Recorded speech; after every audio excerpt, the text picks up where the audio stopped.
There are some rare situations when the stars align where you get to observe in real time evolution happening.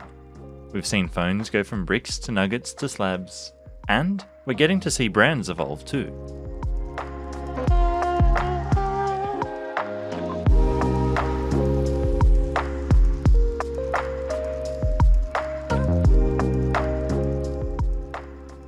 Welcome to Addicted to Watches. Today, we're revisiting a watch I've already made a review of.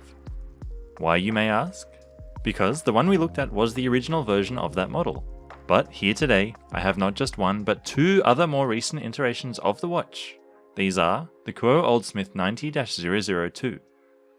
Straight away, two of these look very similar, but those are not the two with the most in common. These are of course the 35mm cased Japanese micro-brand field watches that have taken the world by storm, and what I have here is evidence that it was no fluke, and that the brand does not rest on its laurels.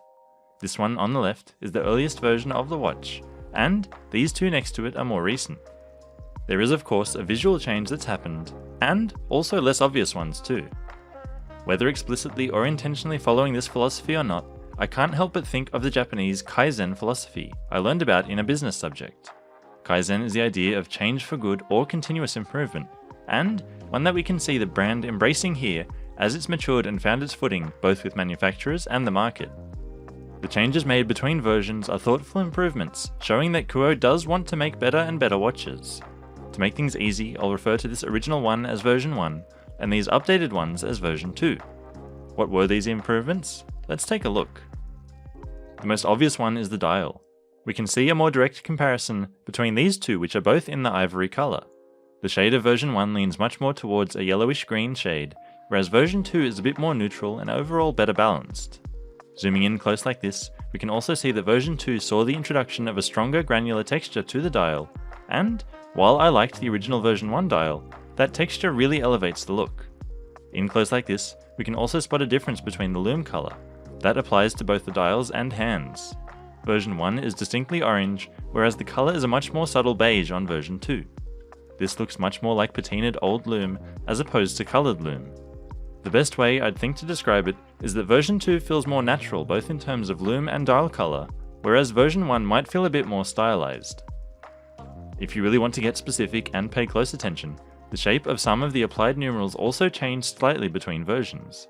We're going to be reaching new heights of scrutiny here, but maybe it's just my inner typographer coming out. The proportions of some of the numerals shifted, which makes version 2 a bit more unique in a subtle way, and maybe even a subconscious way. It took a lot of staring at the watches to notice this, but I think it's most evident with the 4, 5, 7, 8 and 10. Looking first at 4, the horizontal stroke extends further out and shifted further down. In terms of the 5, the vertical line goes straight up as opposed to being slightly angled, and that horizontal line across the top is tucked closer in on version 2. Between versions, the 7 became narrower and as a consequence taller looking overall. On version 1, the two circles of the 8 are pretty much even, but this changed on version 2, where the lower circle is definitely a bit bigger and the upper one smaller. Then there's 10, specifically the 0. Here the opposite happened to the 7. The 0 feels more squashed and narrow on version 1, becoming a bit more rounded on version 2. All of that to say, some very subtle changes to the typeface of the numerals take what originally looked like more off-the-shelf numbers on the dial to something more bespoke, considered, and I might even say more elegant, even if it's not something you're consciously aware of.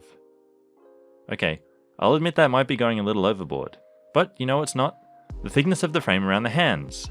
Sorry not sorry, it's round 2, so strap yourselves in. What we see here is a thickening of the hands.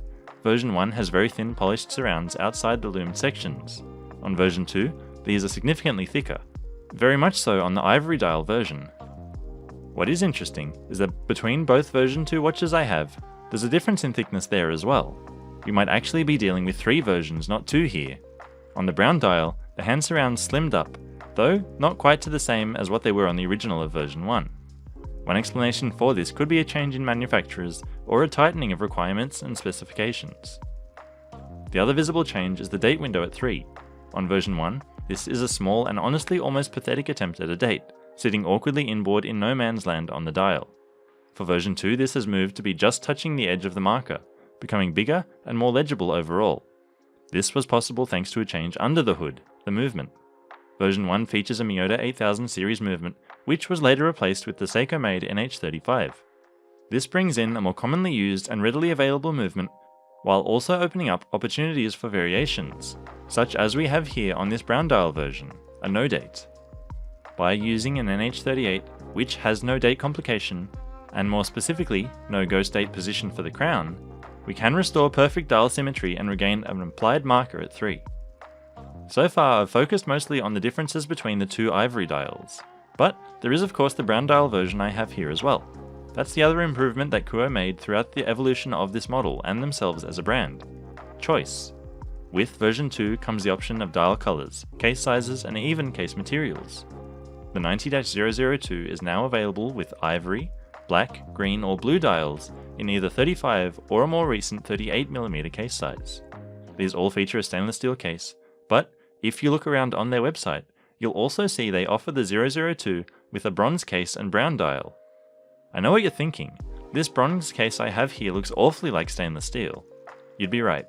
If you visited the brand's boutique in, you guessed it, Kyoto, Japan, you can go through the process of choosing from all their options for your watch to be made to your specifications. While I haven't been myself, I suspect the previous owner of this one did, and I think they made a pretty good choice with this particular combination. And that's it. Or at least that's everything I've noticed that was changed between these versions. There may also be slight differences in the case made to accommodate the different movement, but I think, or at least hope, I've covered all of the more meaningful ones. There is one last thing to mention though, something I came across in the process of buying the Ivory Dial version 2. As Kuo developed and improved their watches, they didn't leave their early customers out high and dry. For those who had purchased a version that was later updated, the brand actually offered a service of swapping out the dial and hands to upgrade them, for a nominal fee of course. I know this because the original owner of this ivory dial received that offer and took them up on it. So, what I received when I bought this was actually the watch as you see it now, and also the original dial and hands. This says to me that the brands changed the movement in their watches first and improved the dial and hands at a later date, because they were making NH-powered watches with the orange lume dials. So, if you had the Miyota-powered version, upgrading probably wasn't an option. At the very least, it shows that the brand actually cared about its customers by offering this in the first place, and is something I'd be very surprised to see from a big brand. That's just part of the appeal of micro brands, I guess. What do you think about these watches, and this brand? Am I reading too much into things? Could you not care less about the proportions of the number 8? Have you visited their shop in Japan? Which combination is your favourite? Let me know in the comments, and I'll see you next time.